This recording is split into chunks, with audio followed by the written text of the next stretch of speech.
All right. So for our first question, how long have you worked at Eastern Washington University? 1.5 years since the fall of 2019. Wow, great. All right. When did you know you wanted to work in education? Actually, that was a long time ago. Actually, I kind of made up of my mind to be a teacher when I was in high school. Very Yeah. cool. So I still remember my even actually I don't know. So let me talk about first my high school classmates talking about me, and they said actually I was not particularly excellent in that class, but I think maybe the top level, but not the best.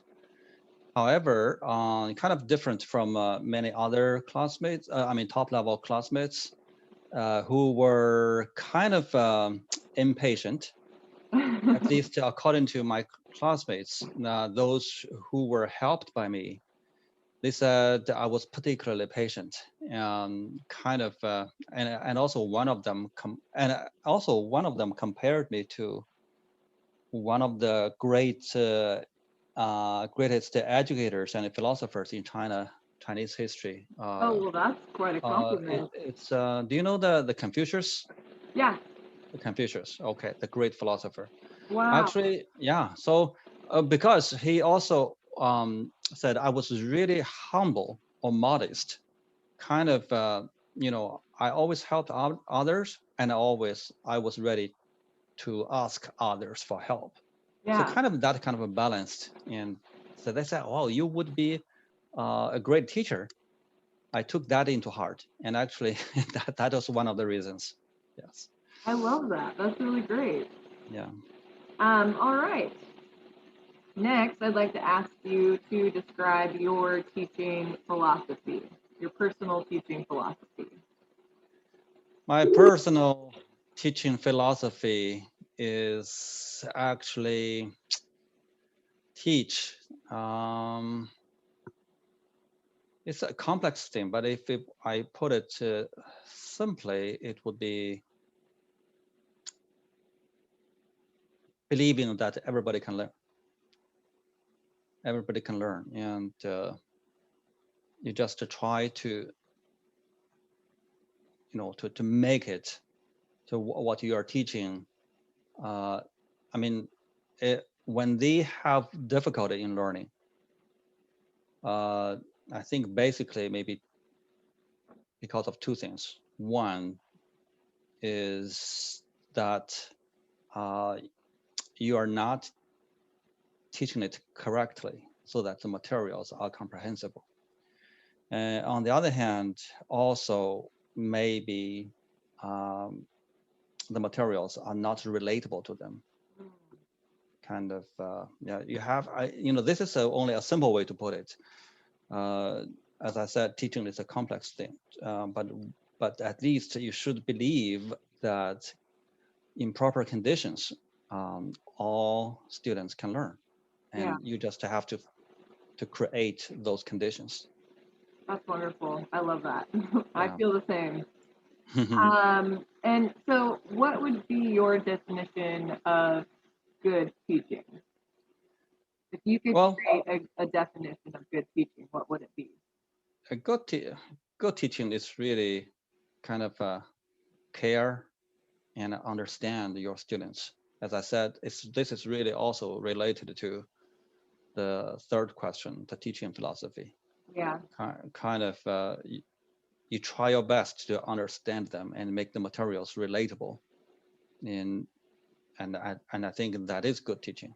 yeah, And but I mean, if there's a way uh, to define it better, always, or at least a very Euro practice of explaining things is to make to give contrasting examples.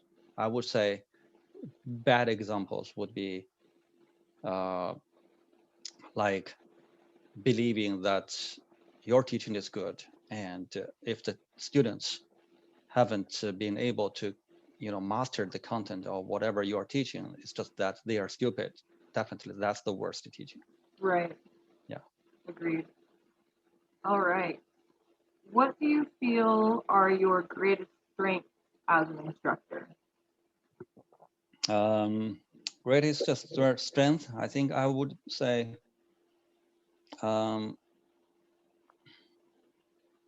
mm, related to patience. I think we can say it's patience, but also kind of um, also a related concept is kind of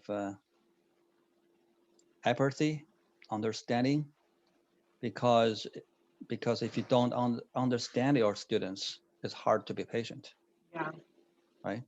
So, or at least they are students, and actually, I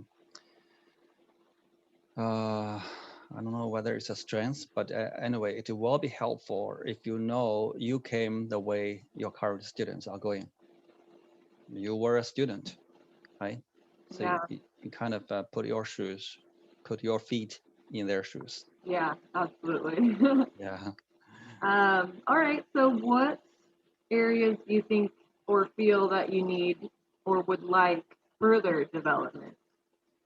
Um, I think um, I still make further development um, in understanding my students, and because of the cultural background. I think anyway, I grew up in China, and I received my basic training for teaching from China. Although I also got my master and the doctoral degrees in the U.S. Uh, Basically, my education for teaching have been in schools. Right. I haven't really um, walked deep into the American society and how our American students have grown up. So but basically right now, I think my students understand me. I understand them. At least we are kind of generous with each other. That's what I'm happy about.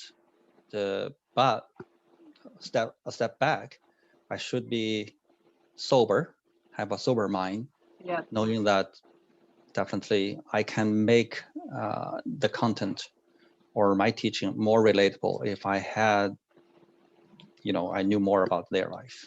Yeah. Yeah. I like that. Hmm. All right. What strategies did you use to be successful in college? To be successful in college, maybe divided into two parts. I don't know. So anyway, so simply speaking, I would say no strategy, just working hard. That's a Okay. strategy, I think so.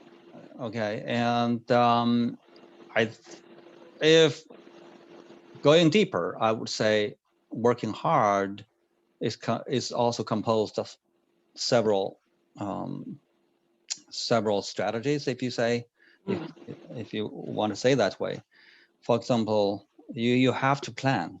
You have to self-regulate yourself, and normally uh, you have to not to take to take the learning into your own hands. Don't just complete the work for your professor and then it's done. No, that's not the way. So basically, that's my attitude towards learning, not really strategies. But since you have mentioned strategy, as I said, self-regulation, and one thing I would love to share, normally in my face-to-face teaching, kind of I always talk, uh, quite often I spend some time talking randomly. And one of the things I would share with them is this self-regulation strategy. Like actually, it's a saying or a quote I learned from someone when I was a high school or college student. It's like every morning when you wake up,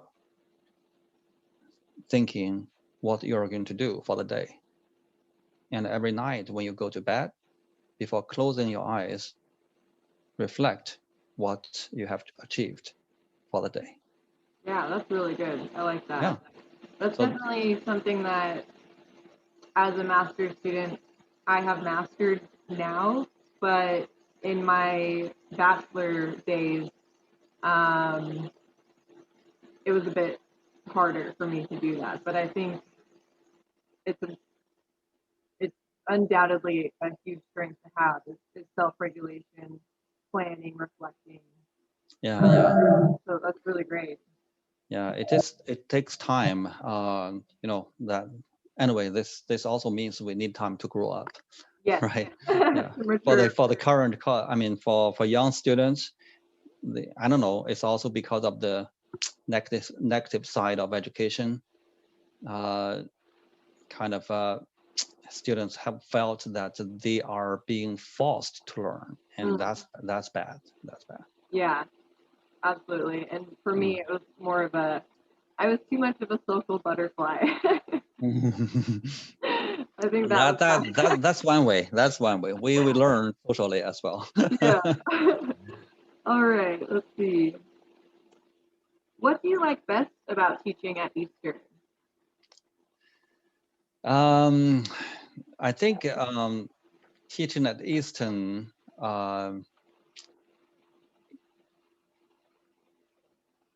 gives me the feeling that our students, most of them, are really sincere about learning, and they take it seriously.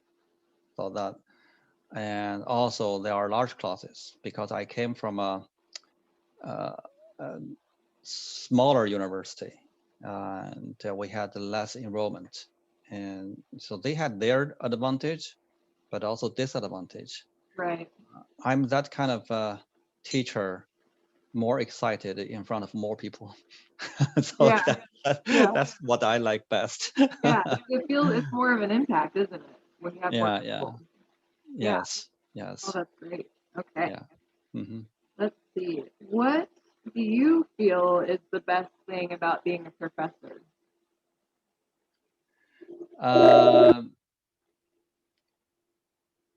I think about being a professor. Being a professor is not different from being a teacher, and I always would like to share experiences of learning and also of life uh, when I teach. And so, kind of the best thing about being a teacher, also as a professor, is that when you learn through different kind of different or various channels that your students have really benefited from either your teaching or your just your blah blah blah blah, right? Right. Yeah.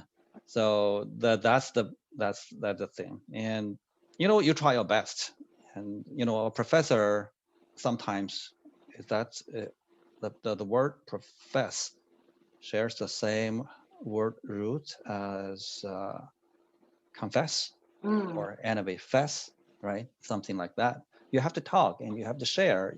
Even you have to admit your own mistakes, etc. Yeah. Right? So just to make you try your best so that kind of you hope your students will take your word into heart. Yeah. And even I can share a little story here with you. Sure. Yeah. Actually, in one winter, actually, yeah. So one of it's still in China. I had in the actually that means in the winter holiday. It's like the New Year's Day around that time. One previous student, now at college, came back to me and visited, and shared that he really thanked me and grateful that I, encouraged him. Uh, a lot of encouraging words. Yeah. You know what? I just kind of confessed to him very frankly. Really? What did I say?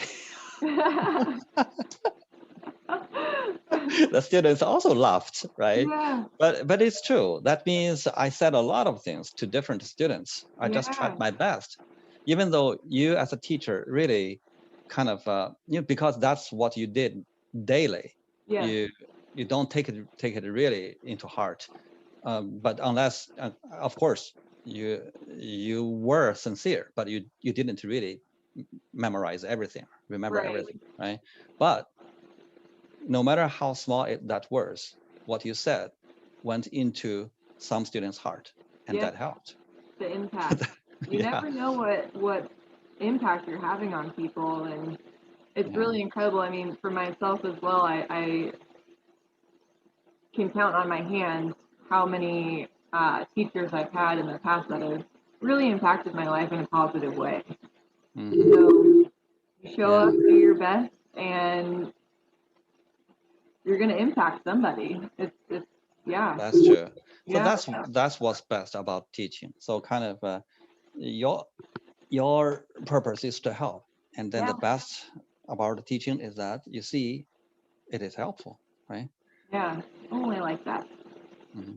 All right. What do you feel is the hardest part of your job as a professor? Uh, the hardest part of my job now is maybe I think two things. Uh, college professor,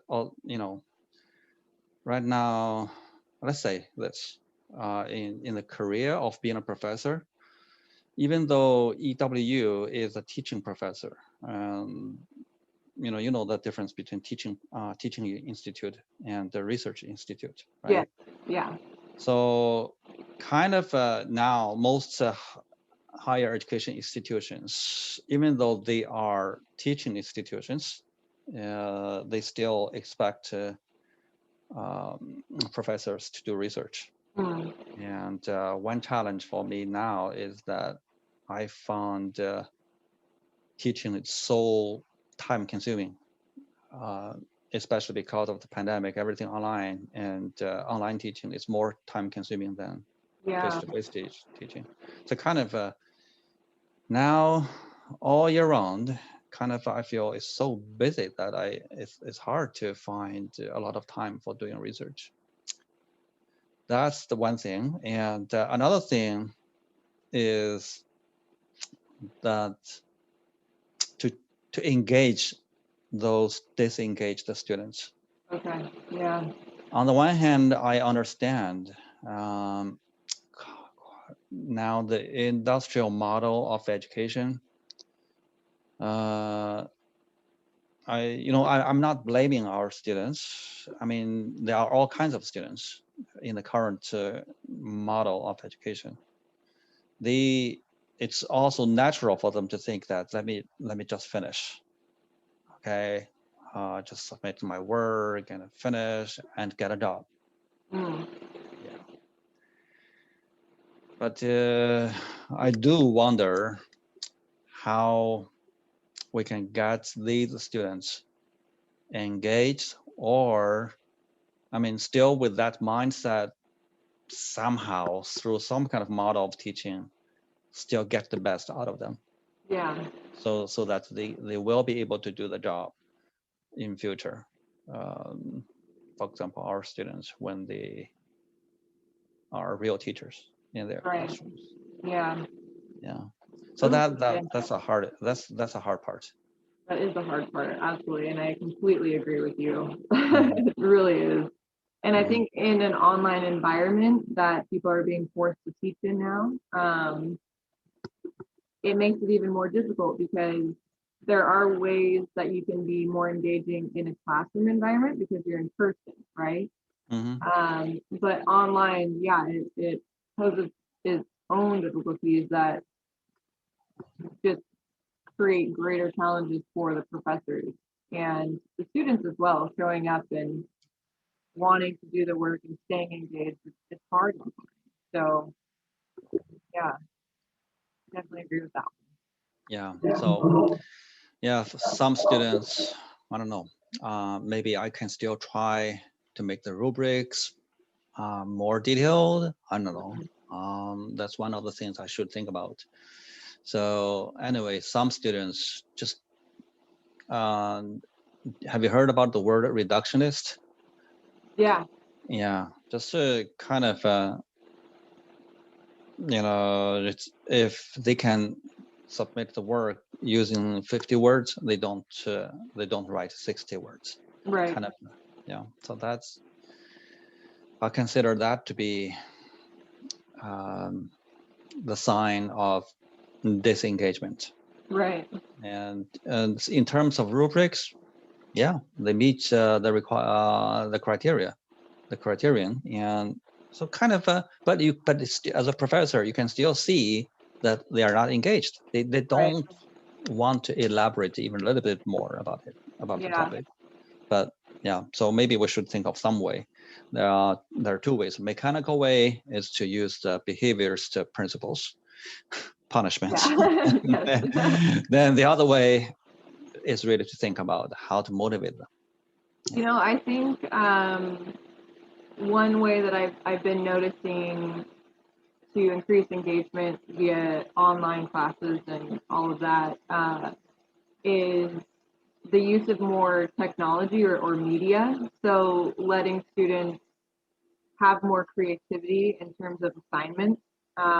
For example, the class, one of the classes I'm taking right now is the media literacy class. So we're learning all about the different types of media that students can use, and teachers as well. So, for example, what you did in your course that I really loved and I think is a fabulous idea that I hadn't seen yet was the introduction videos for your students.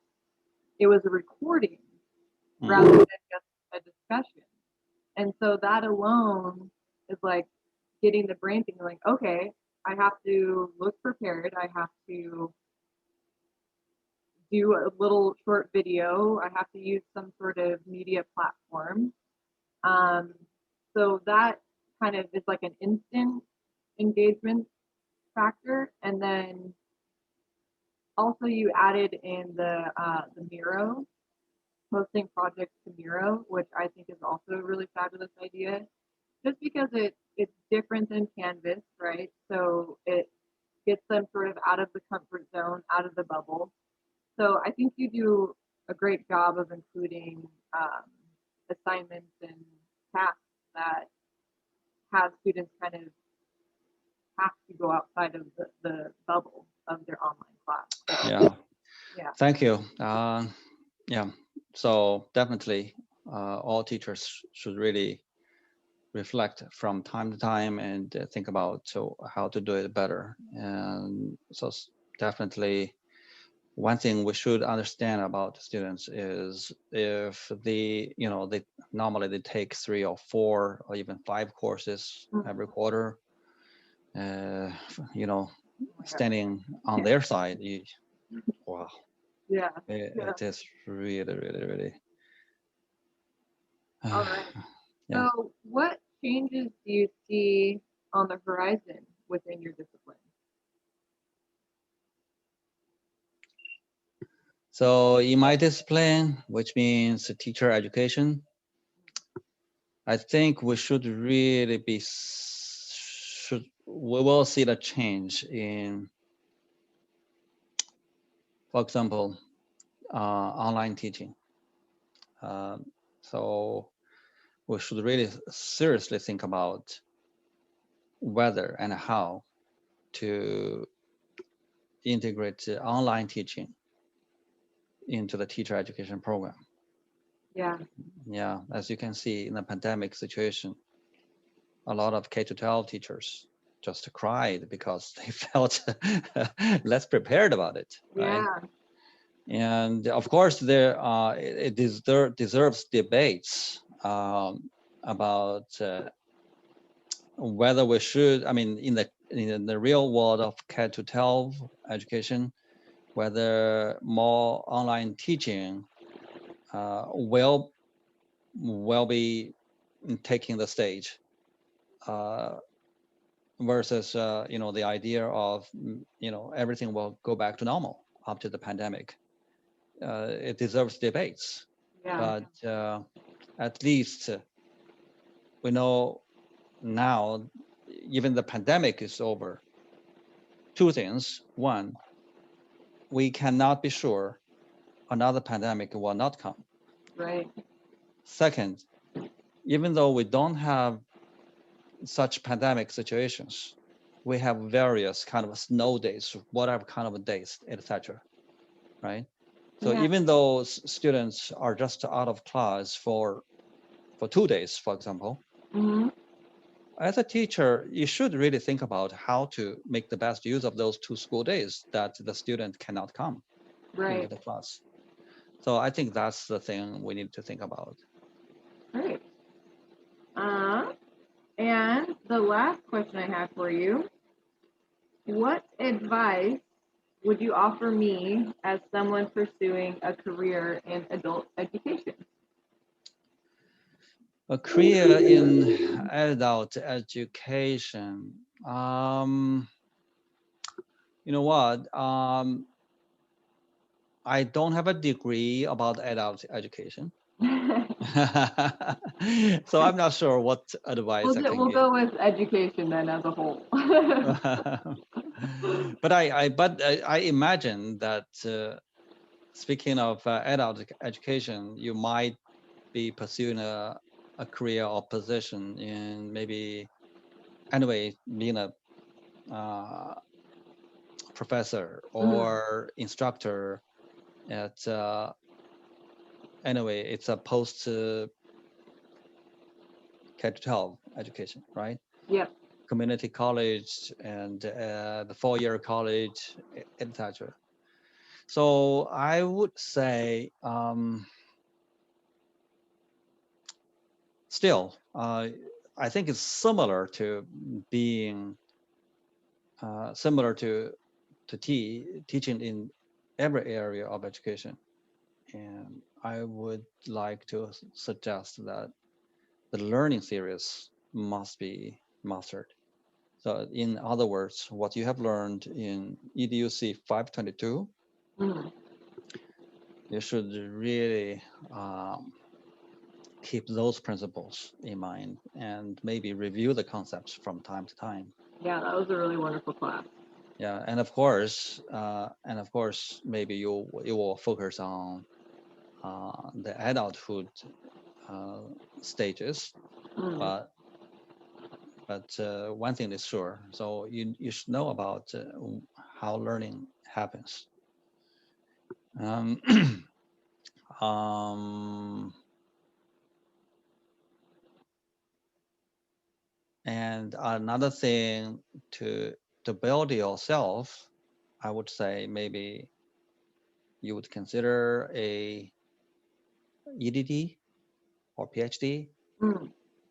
um, to learn more about not only the concept, your own content area, but also kind of develop a more comprehensive view of education.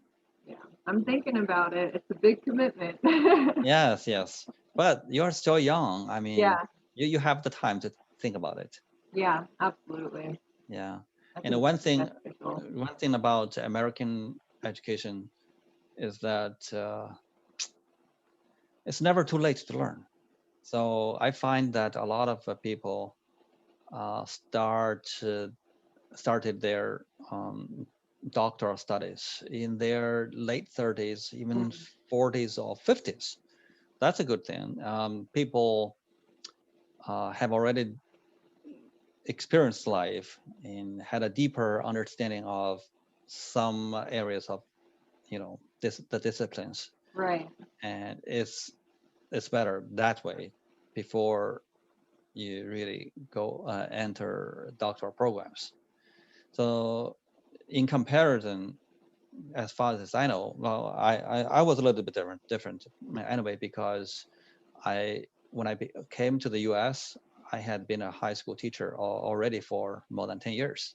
Oh wow. Okay. Yeah. So currently, a lot of a lot of Chinese students, and not I'm not sure whether this is true now, since the two countries. are kind of disconnected. A lot of Yeah. students cannot come to the U.S. But what I knew about was a lot of Chinese students kind of graduated from college, or they went to uh, the graduate schools, so the master studies, and after that they came to the U.S. and and entered the doctoral programs. Those students are really fabulous. They are smart. They are intelligent. But back to the point I said about the U.S. is the young students didn't work. You know, Right. they had not really experienced a lot before they came to the U.S. So that's the difference. Right. Yeah. So I'm saying yes. You have great expectations. Yes. All right. Well, that's all I have for you. Thank you very much. I'll just go ahead and stop recording.